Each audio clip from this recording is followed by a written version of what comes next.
Les doy la bienvenida a nuestra sesión número 24 de la clase Ética Cristiana.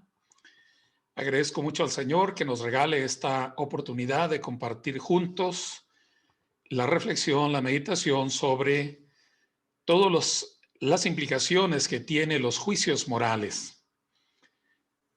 Hemos estado comentando que en las cuestiones éticas están involucrados los valores morales, que son los principios con los cuales se rige un grupo, una sociedad, pero también tiene que ver con las circunstancias y tiene que ver con las consecuencias. Todos los factores se conjugan a la hora de tomar decisiones. Cuando tomamos una decisión, a veces también implica la perspectiva sobre si es algo que tiene que ver con nosotros o es algo que tiene que ver con los demás. No siempre aplicamos de la misma manera los criterios y en ocasiones aplicamos criterios diferentes cuando miramos las acciones de otros a cuando somos nosotros mismos los causantes de determinadas acciones o sucesos. Y también debemos de considerar este aspecto para abordar o para adquirir un criterio más transparente, honesto, flexible y que realmente sea congruente con las enseñanzas de Cristo. Hoy vamos a abordar, en primer lugar, la problemática sobre el suicidio, porque esto está asociado con el mandamiento de no matarás. Y vamos a abordarlo en las implicaciones desde diferentes ángulos, pero principalmente vamos a tratar de mirarlo como la enseñanza bíblica. Vamos a considerar entonces acerca del suicidio.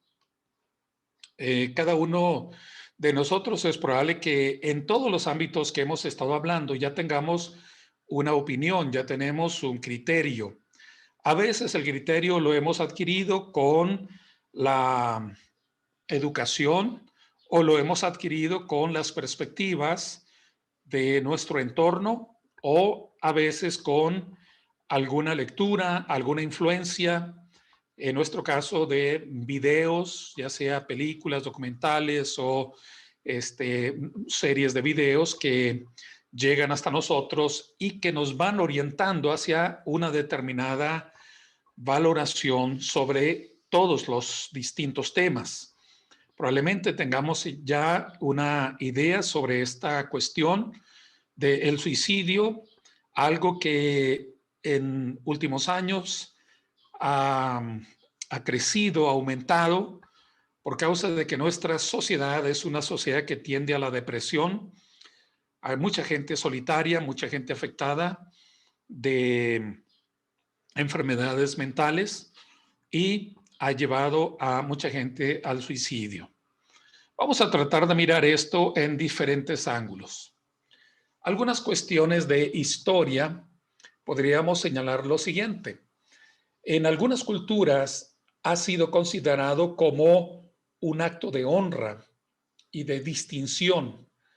Por ejemplo, entre los babilonios, uno de los relatos sobre la formación del ser humano dice que se hizo a partir de la muerte de un dios,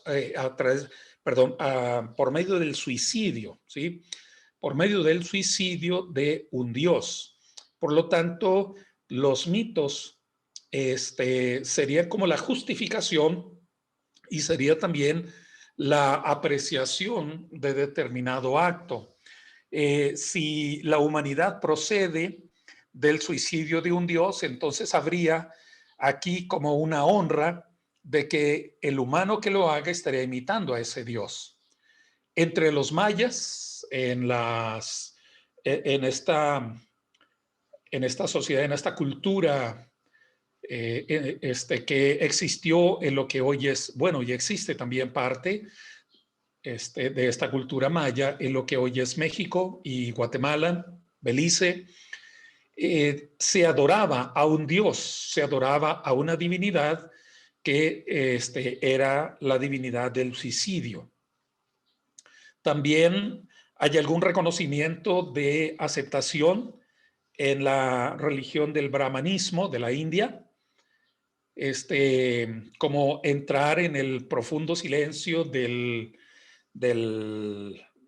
nirvana, de lo eterno.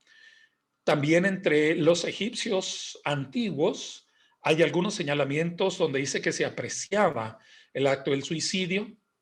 En la China antigua también hay algunos registros de aceptación, de valoración positiva. Entre los grupos de los galos, los vikingos, los visigodos, hay registros de esto.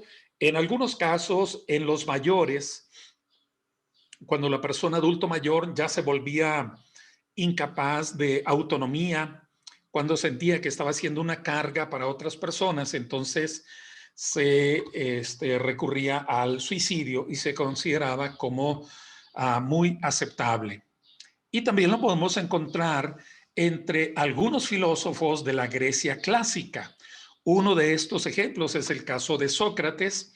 A Sócrates, cuando se le enjuició de que estaba perturbando a la sociedad de jóvenes, al grupo de jóvenes, con todas sus ideas, con su enseñanza, se le tomó prisionero y al final se le dieron dos opciones. Una, el destierro, y otra, el suicidio. Y él Yo no le eligió voy el a llamar a suicidio. Andrea si ya no viene, así que no tengo. Hay otros casos, hay otros casos en los cuales también se hace presente el suicidio, y era Eli se como muy preocupa. valorado porque era la persona que tomaba decisión sobre sí mismo. En otras culturas,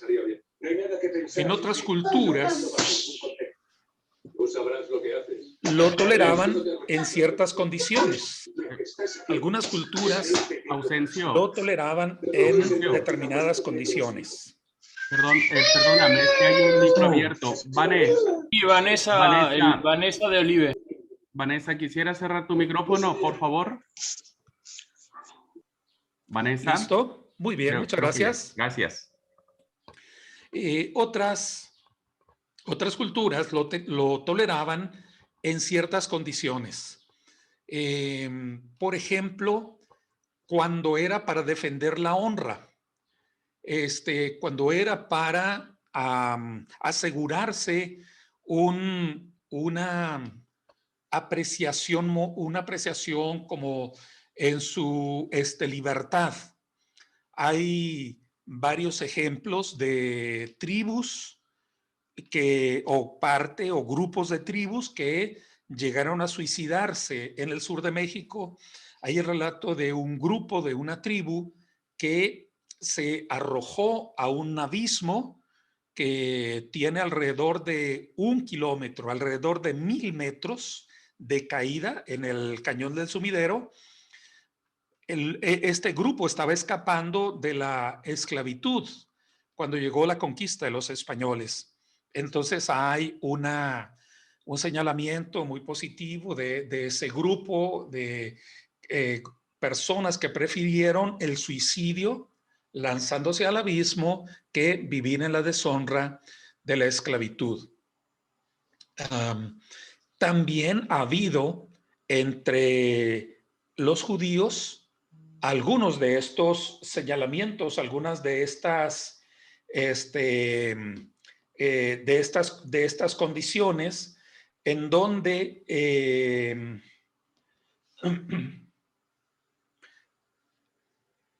hay perdón, tuve una distracción. Hubo un evento que se llama la conquista de Masada. La conquista de Masada fue un grupo de judíos que estaba en un altiplano, y que los romanos en la conquista de Jerusalén de alrededor del año 70 intentaron conquistar esta fortaleza.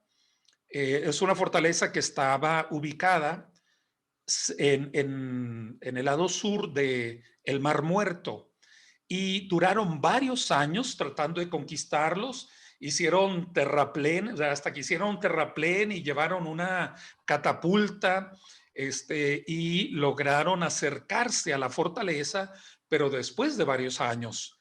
Sin embargo, cuando lograron entrar los romanos, no encontraron ninguna persona viva. Según algunas estadísticas, se piensa que murieron allí alrededor de 1,500 judíos, los cuales se suicidaron. Un rabino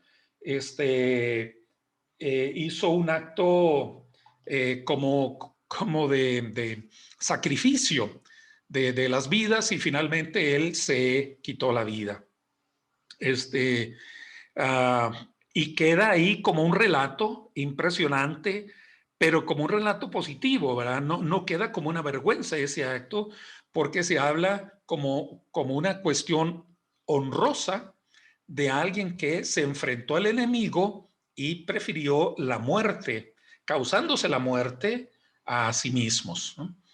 Bueno, y una tercera postura es que mientras que otros lo reprueban tajantemente, otras culturas lo rechazan totalmente. La fe bíblica, hablando de el judaísmo y del cristianismo, hay una postura condenatoria del suicidio. El Islam también, bajo el mismo criterio, bajo la idea de que solo Dios puede determinar el final de la existencia, y muchos otros, ¿verdad? Solo puse aquí referencias a algunas tribus africanas, las cuales cuando alguien de su grupo, cuando alguien de su tribu comete suicidio, esa persona no se le da una sepultura digna y la familia es marginada, es rechazada, como una cuestión de condenación. Esto en la historia. Bueno, si vemos algunos de los aspectos de los fundamentos bíblicos, encontraríamos lo siguiente. En el Antiguo Testamento, la sangre significa la santidad e integridad de la vida humana. Derramar la propia sangre o la de otro viola la propiedad de Dios. El pasaje de Génesis 9, versos 5 y 6 dice: pediré cuenta de vuestra sangre por vuestras almas a todo animal y al hombre que mata a su hermano. Pediré cuenta del alma del hombre. Todo el que derrame sangre humana tendrá su propia sangre derramada por el hombre, porque Dios hizo al hombre a su imagen y semejanza, ¿no?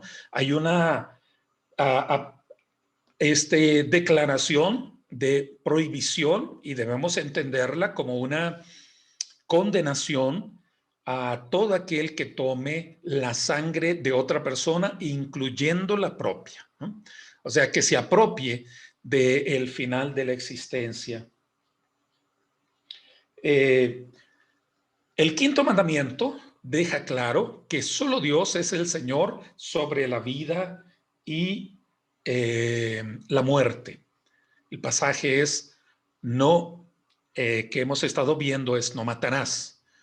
Y esto incluye el asesinato, la complicidad en el asesinato, los crímenes de guerra,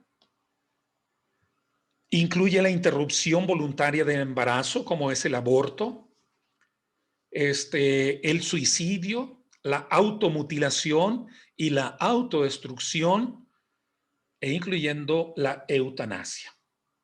La Iglesia también ha considerado siempre el suicidio como una oposición al mandamiento del amor de Jesús. Es decir, le agregamos a esto esta condicionante, el hecho de el amor al otro y en la misma condición del amor a uno mismo.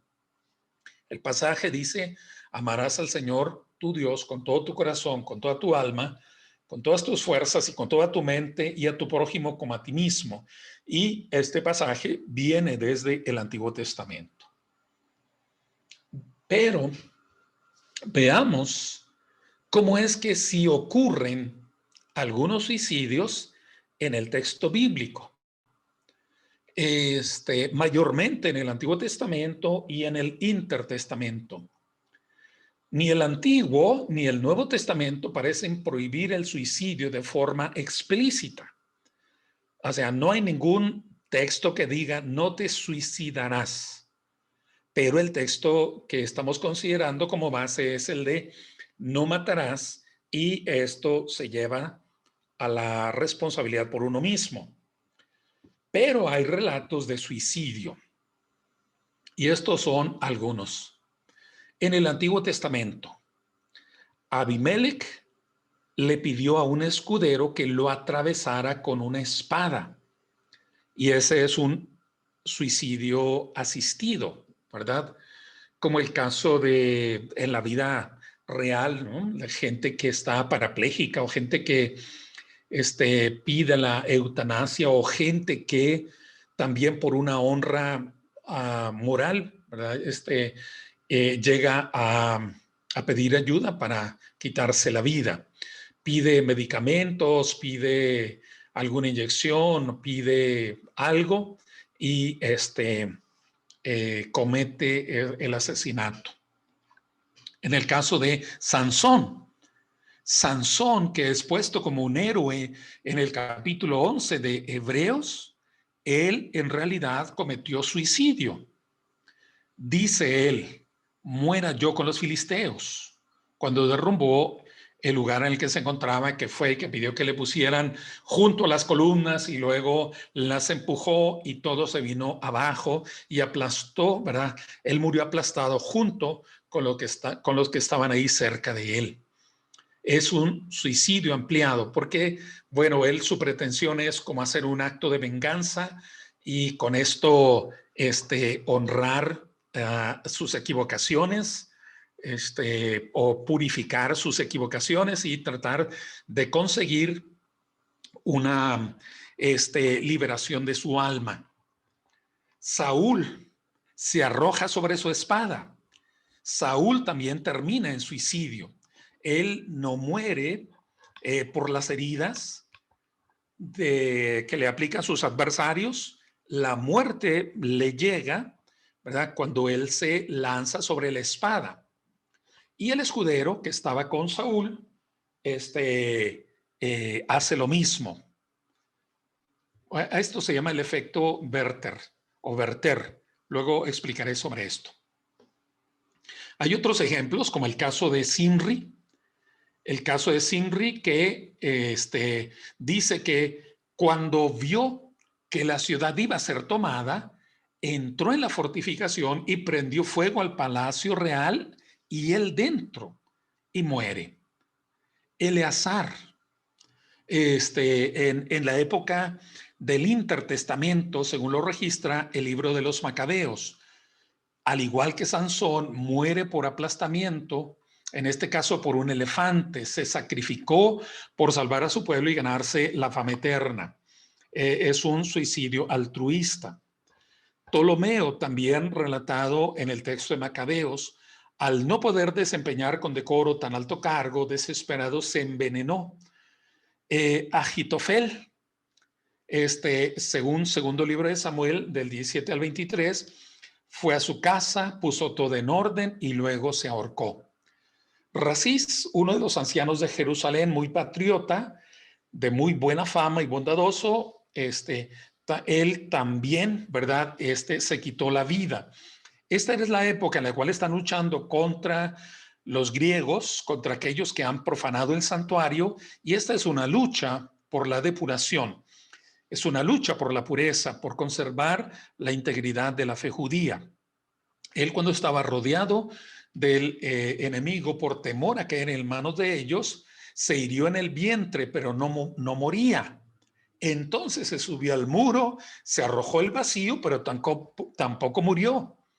Y fue y se estrelló contra una roca, tratando de morir y no muere. Y luego con ambas manos agarra sus intestinos y se los arroja a sus enemigos. Es un acto catalogado como heroico en donde él lucha contra estos enemigos que son los paganos, que son los impuros, los que han traído la contaminación en el templo de Jerusalén. Hay otro relato que tampoco está en los libros canónicos, los libros apócrifos, el relato de Tobías con esta joven que tiene ideas suicidas porque todo le sale mal, ¿no? Todos los novios se le mueren. Se sintió tan afligida que quiso ahorcarse, dice el texto. Bueno, estos son algunos ejemplos de suicidios. En el Nuevo Testamento aparece solamente uno y es el caso de Judas.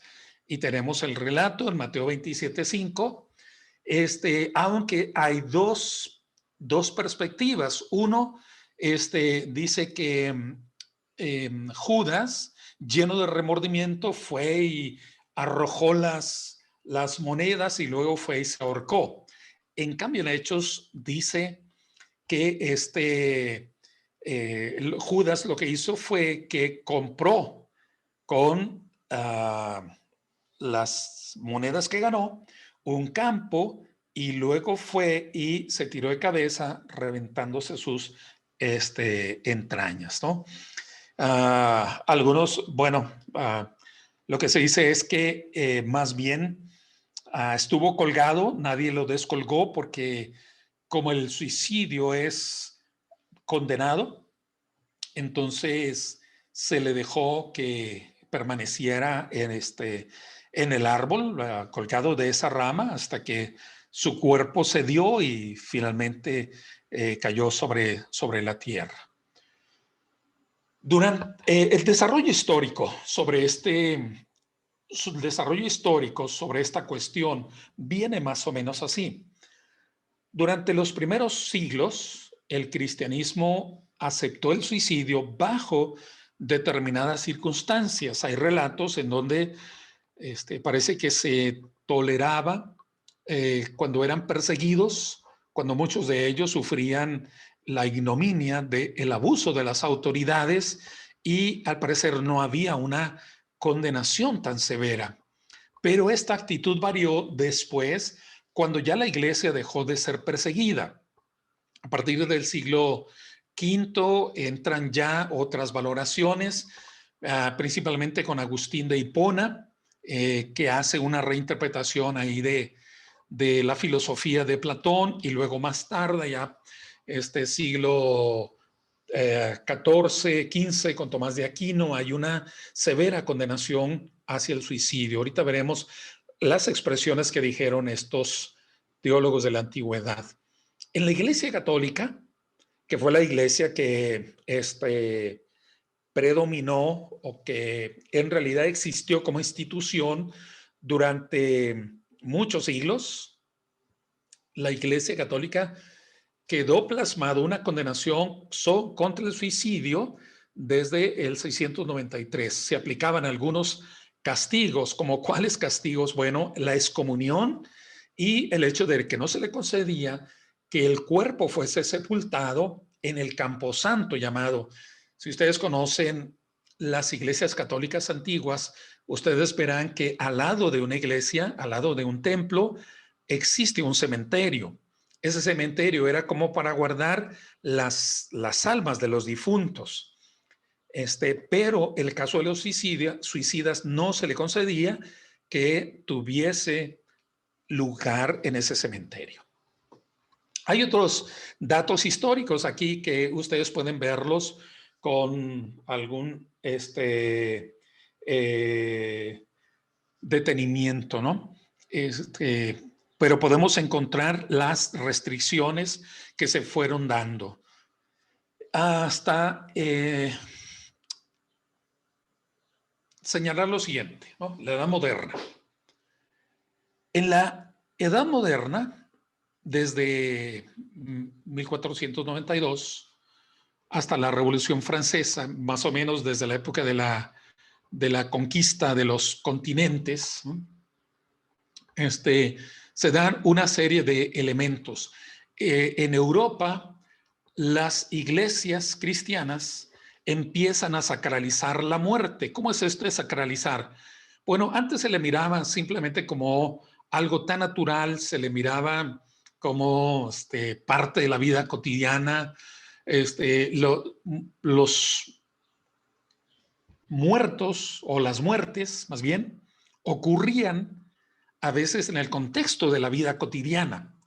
La familia estaba comiendo tal vez en un lugar y al lado estaba el moribundo y pues ahí llegaba la muerte como parte de lo cotidiano. Pero a partir de este tiempo empezó a dársele un recubrimiento de ritos y un aislamiento también, ya como una separación a los moribundos, y ya viene también una consideración más fuerte negativa hacia el suicida y negársele, como ya decía, el lugar en el cementerio de la iglesia.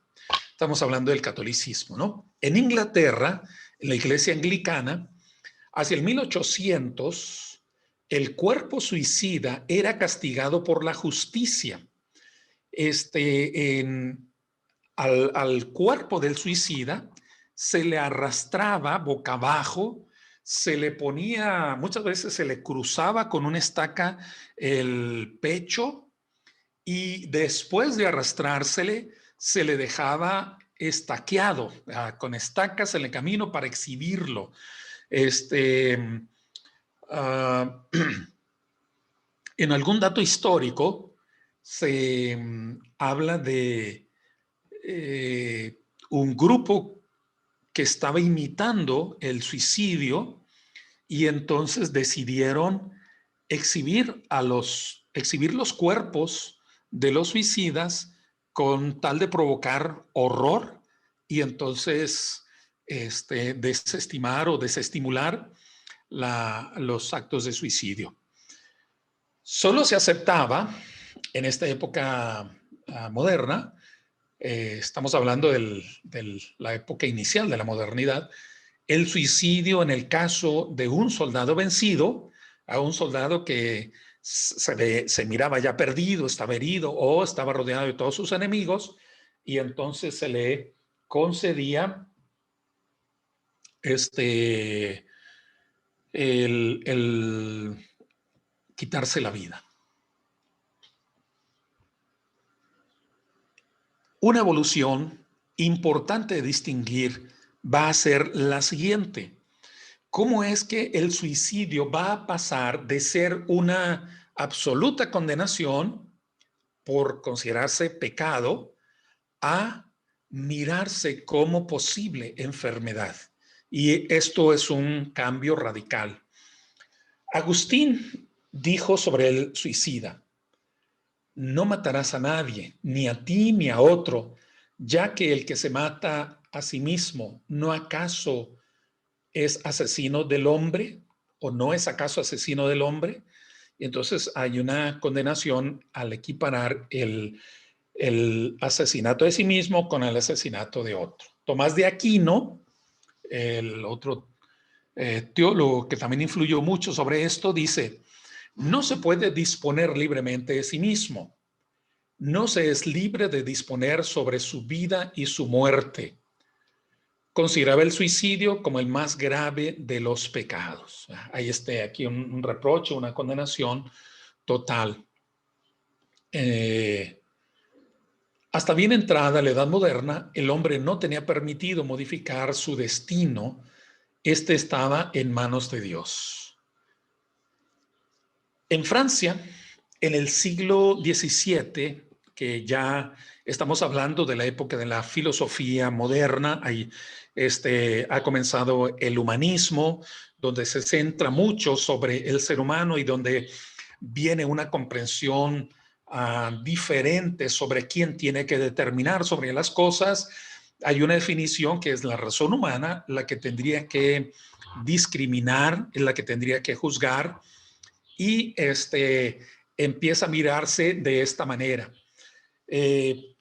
pasar de una represión contra los suicidios a considerarlo como posible enfermedad.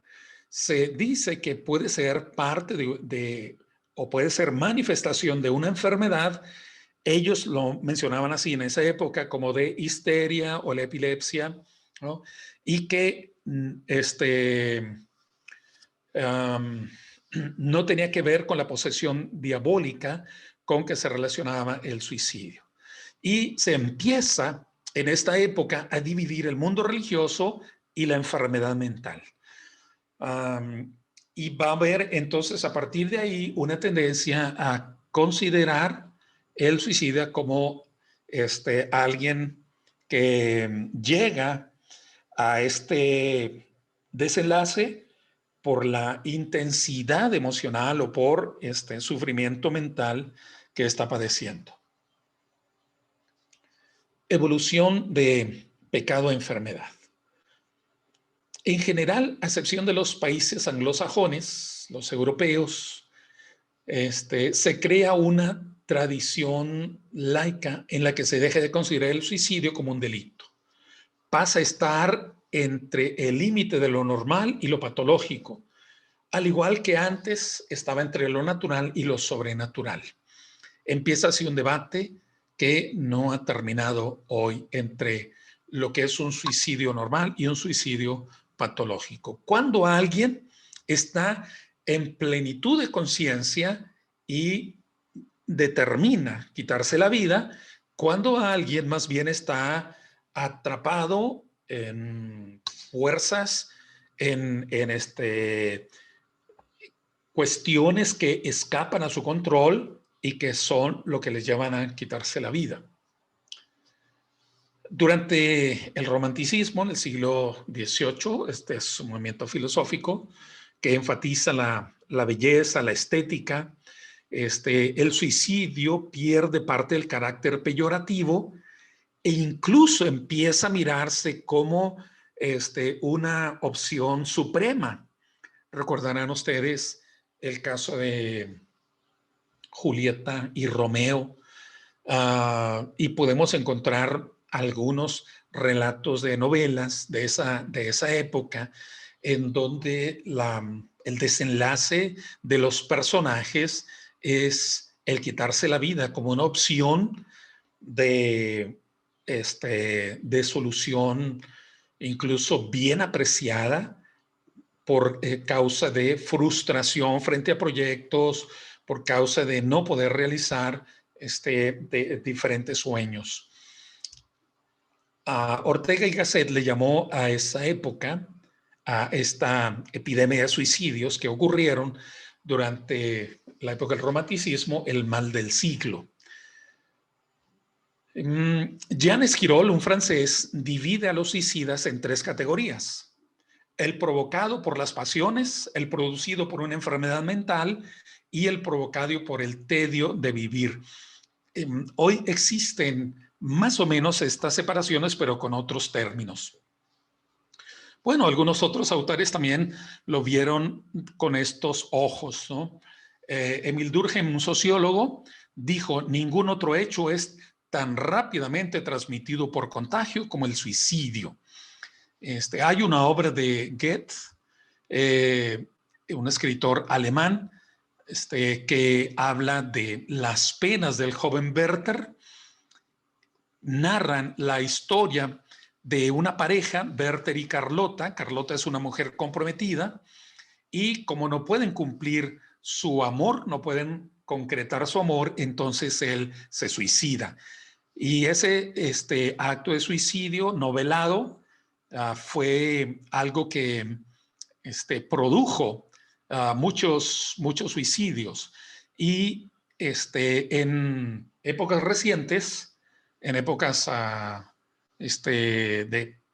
en diferentes momentos de la historia hasta la actualidad, cuando hay la muerte de alguien distinguido o de un familiar cercano, hay como una repetición hay un aumento de suicidios y se le llama el fenómeno Werther por este relato. Bueno, no me voy a detener más en esta parte social y veo algunas de las implicaciones para poder abordar el punto el punto moral.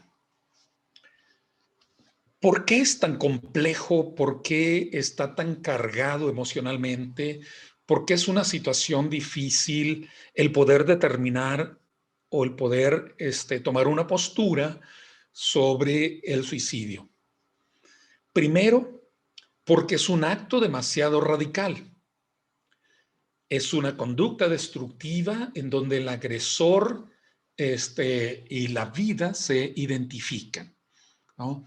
Es un acto muy profundo en donde el agresor y el agredido son el mismo, y es un acto que no tiene regreso, ¿verdad? Es algo que no tiene regreso, no hay forma de poder cambiarlo.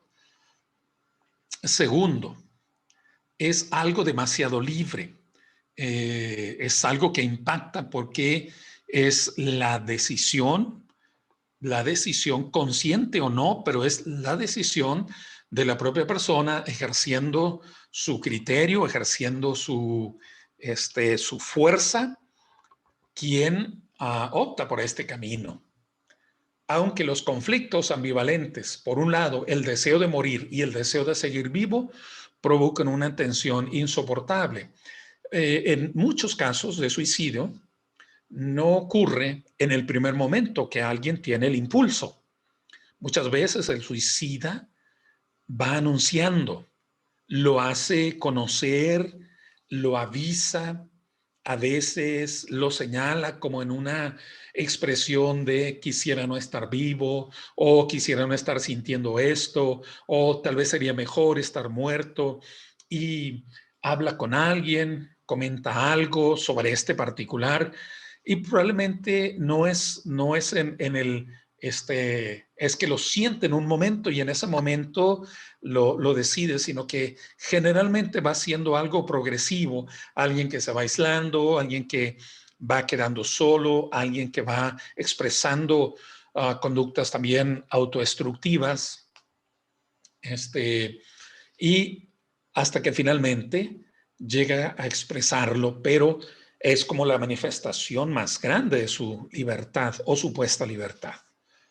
¿Por qué es tan grave? Es grave también porque implica demasiada autoafirmación individual, como diciendo, yo soy, ¿verdad? Yo me determino, yo estoy aquí y yo decido. Hay muchas cuestiones cuando los seres humanos vamos perdiendo la capacidad de determinar sobre nosotros mismos. Hay momentos o circunstancias en las cuales parece que necesitamos a gritos reclamar que tenemos derecho de determinar sobre nosotros. Se interpreta así de algunos chicos que se hacen marcas, se hacen tatuajes, se cortan el cuerpo o la motivación para dejar de comer, para la anorexia, para la bulimia, es como cuando se sienten abrumados y sienten que no tienen control sobre su vida ni sobre muchas otras cosas de su entorno. Entonces, tienen como control sobre su cuerpo y se afirman en ese derecho, aunque en esa autoafirmación, pues se lastiman, se agreden. Y en el suicidio está esta expresión, una autoafirmación individual, como diciendo, yo decido sobre mí, es mi derecho, y es como un reclamo que hace. Implica también una desestructuración de la organización social en todas sus dimensiones, porque aunque el suicidio es una agresión contra sí mismo, generalmente hay una motivación de agresión contra otros. Un amante despechado, como tú no me quieres, me voy a quitar la vida. Y ese quitarse la vida no solamente es estarse lastimando a sí mismo, sino también es como una agresión contra el otro. Tú vas a cargar con la culpa de mi muerte. Tú vas a cargar con mi desilusión y jamás te dejaré que goces, que disfrutes la vida. Es una agresión contra otro, contra una persona, contra la sociedad, contra, a veces contra Dios, contra alguna autoridad, contra algún factor de la realidad que llega a ser tan agobiante y, bueno, la persona decide tomar este camino como un castigo contra otros también. Y es un emergente que habla del fracaso de la sociedad en la medida en que no cumple con la función de contener, de dar posibilidades de vida. Es un señalamiento de que el entorno se ha equivocado. No solamente es la muerte de una persona, de un individuo, un hombre, una mujer, un niño, un adolescente, un anciano, sino es también el anuncio o el signo del fracaso de una sociedad que no fue capaz de dar orientación, de dar abrazo, de dar apoyo a una persona. El ser humano es responsable de todo lo que hace consciente y voluntariamente. Oh, perdón, aquí me faltó el título.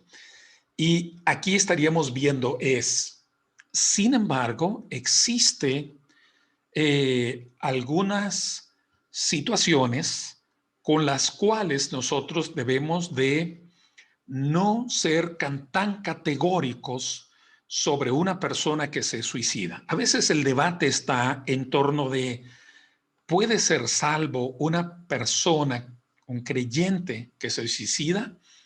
Y hemos tenido casos. Hay casos tal vez que ustedes identifiquen, que ustedes recuerden, pero hay casos también que han sido famosos porque son personalidades muy conocidas, personalidades públicas. Yo me recuerdo en este momento de un hijo de Rick Warren, un muchacho que padecía mucho de periodos de depresión y que finalmente se quitó la vida. Pero también hemos tenido relatos de pastores, no de nuestra iglesia, pero sí de otras iglesias, incluso iglesias grandes en Norteamérica, que eligieron quitarse la vida. Yo hace poco leí también de un teólogo muy reconocido, Hans Kung, teólogo de origen suizo, que sufría mucho con su enfermedad de Parkinson y él estaba anhelante de quitarse la vida, estaba tentado de quitarse la vida. Finalmente murió. Pero hay personas que llegan a esta decisión y creo que nosotros no deberíamos de ser tan inflexibles, tan determinantes y ponernos en el lado tan legalista de decir el suicida no puede tener esperanza del reino de Dios, no puede ni siquiera ser bien sepultado, debería ser ya condenado, no podemos hacer una oración por él, no podemos hacer un servicio fúnebre decoroso porque es alguien homicida. Si bien es un homicidio, sí, ese es un acto de quitar la vida a alguien, debemos entender que muchas veces hay circunstancias, y lo hemos visto en términos de cuando puede significar un bien mayor, cuando puede significar un evitar el riesgo o peligro de otros, cuando puede ser como en este caso, que muchas veces están influyendo situaciones de quebranto emocional. Uno no sabe realmente, si es una condicionante o no. Por lo menos no deberíamos de ser tan categóricos y deberíamos de esperar en la benevolencia de Dios. Diríamos algunas cosas como esta. El ser humano es responsable de todo lo que hace consciente y voluntariamente. Nadie puede ser totalmente juzgado por algo que haya hecho bajo presión, miedo, ignorancia, la influencia de las drogas o el poder de malos hábitos. Hoy sabemos que casi no hay nadie que en realidad acuda a la muerte por voluntad propia. Lo que estaríamos viendo es que habría una condicionante de estar o bien bajo influencia de alcohol o bajo la influencia de drogas o bajo presión, bajo mucha presión mental o obligado quizá por otros a realizar este acto. El psiquiatra Manfred Lutz escribió sobre la depresión. Es una enfermedad que lleva al paciente a la muerte. El suicidio es el final mortal de la depresión. Así como un ataque mortal de asma puede ser el final de una enfermedad, nadie tiene la culpa de estar enfermo de esta manera. Algunas cuestiones más en la complejidad. Las complejidades de la búsqueda de libertad pueden llevar a la autodestrucción. Es un signo ambiguo de poder humano y de debilidad y fracaso.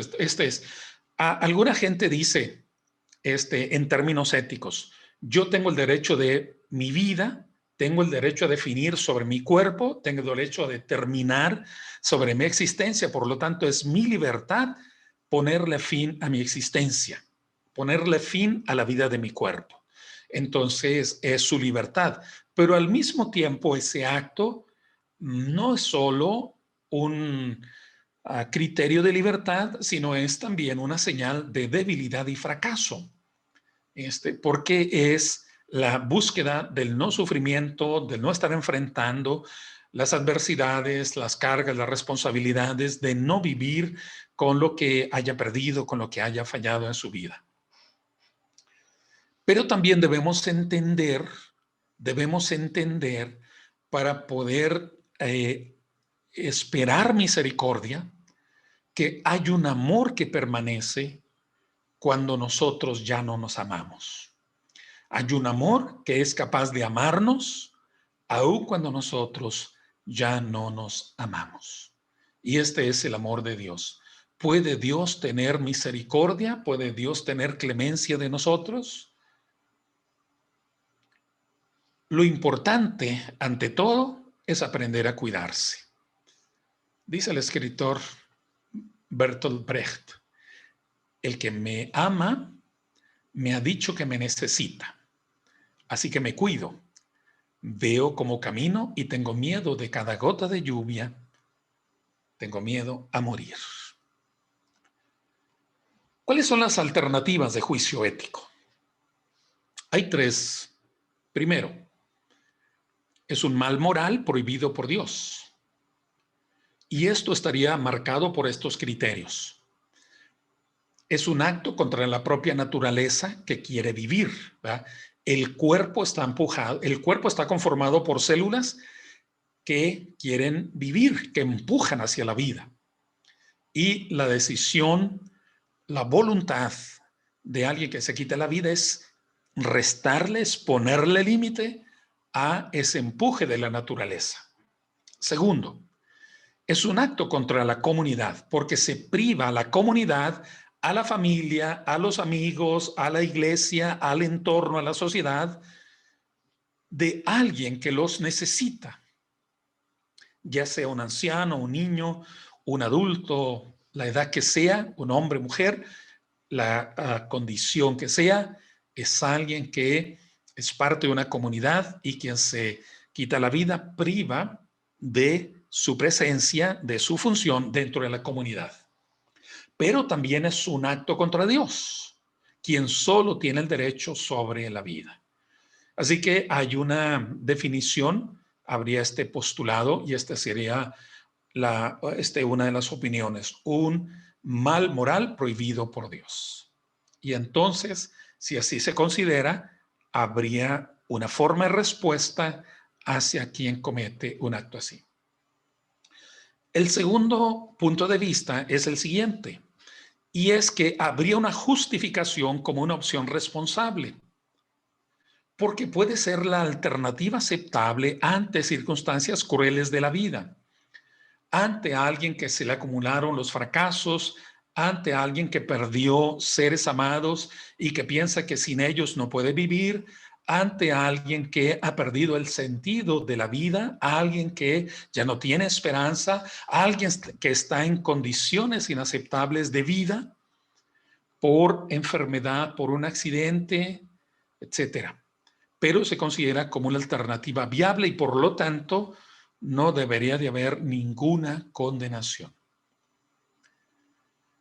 Y una tercera condición es que sin negar el primer punto, sin negar el hecho de que es un mal moral prohibido por Dios, habría que matizarlo por este criterio de que es una tragedia excusable.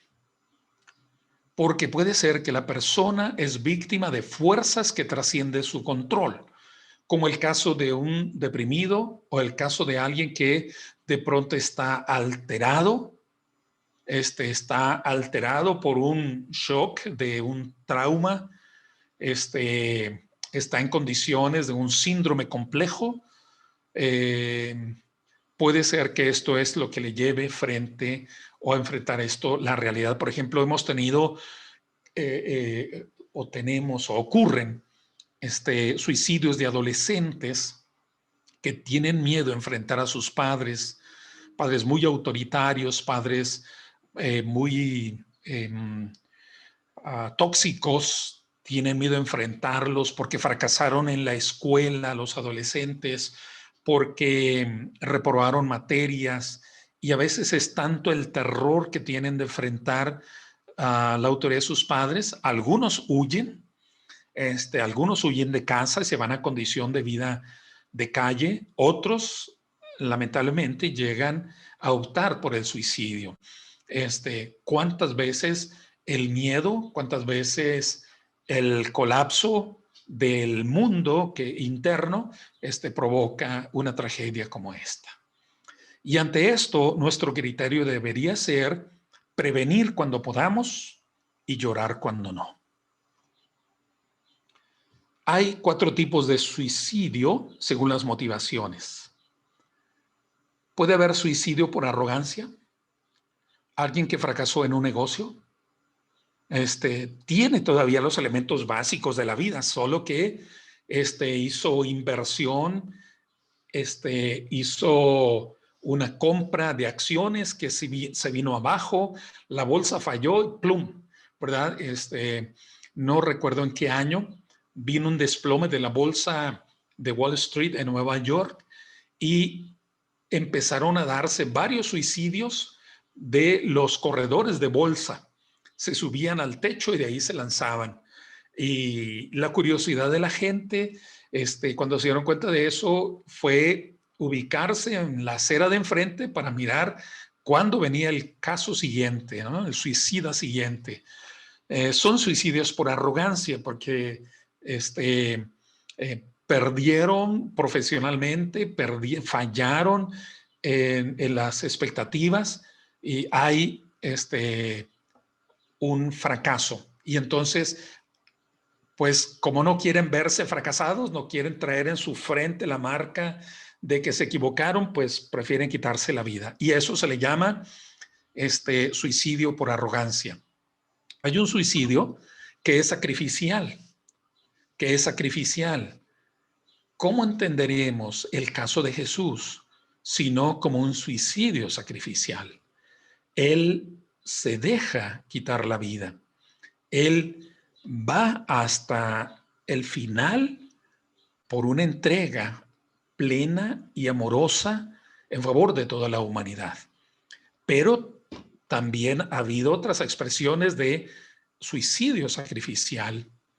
Sin embargo, para que se considere como algo válido o en criterios éticos, debe haber una intención clara, congruente y un sentido real Alguien que se quita la vida porque se murió su mascota, como que no es equivalente, no tiene sentido. Alguien que se quita la vida porque cortaron un árbol de 1000 años de vida en el parque, pues no es equivalente. Aquello por lo que se entrega debe ser tan importante como ella, ¿verdad? Pues a veces lo hemos visto, casos de madres que luchan por rescatar a su hijo, un hijo al cual secuestran, un hijo al que se están llevando, la madre se cuelga del auto y hace un acto sacrificial. Debe ser un acto necesario y además debe ser eficaz para que tenga sentido este sacrificio. Y ha habido, casos en la historia de entregas así para bien de otros, ¿no? Para bien del futuro, de las generaciones futuras. Hay otro suicidio que se llama escapatorio, que es ante las fallas, ¿no? Ante las fallas. Más bien aquí sería el primer ejemplo que di, escapatorio. Y el caso de arrogancia es, se tienen casos de suicidios cuando alguien envejece, cuando alguien cree que ya se puso feo, fea, se quita la vida por un amor que no consiguió, piensa que no vale la pena, ¿no? Y hay actos desesperados de suicidios. La gente que pierde el sentido de la vida, que pierde la esperanza, que tiene sensación de vacío, y hay muchos casos de esto, casos famosos como Marilyn Monroe, como este cantante del grupo Nirvana, como una cantante japonesa, y esto fue hace, no sé, 20 años, 25 años, que se arrojó de un 8º piso, me parece. Hay casos así, gente que está con muchas cosas a favor, buen estado económico, pero se sienten tan desdichados en la soledad, en el vacío, que no son armados, no son respetados como personas, o se sienten indignos. En fin, hay diferentes tipos de motivación. Finalmente, ¿condenación o no? Creo que la respuesta ética básica debería ser la siguiente. La respuesta ética primaria no es condenar al suicidio como un mal ético, sino salvar a las personas desesperadas de la amenaza de su alma sin gozo. En lugar de condenar al suicidio, deberíamos nosotros de preguntarnos ¿qué no logramos hacer? ¿Qué fallamos? ¿Qué no supimos ver? ¿Por qué no detectamos a tiempo? ¿Qué fue lo que no escuchamos con atención? Hablo en términos sociales, ¿no? En términos colectivos. Y si ocurre cerca de nosotros un suicidio, con más razón, con más razón. En lugar de condenar, la pregunta es nosotros ver qué ocurrió aquí, ¿no? ¿Qué ocurrió? Y deberíamos entonces más estar abocados, preocupados en ayudar a las personas a preservar su vida. ¿Qué ofrecer como alternativa a alguien desesperado? El gozo cristiano.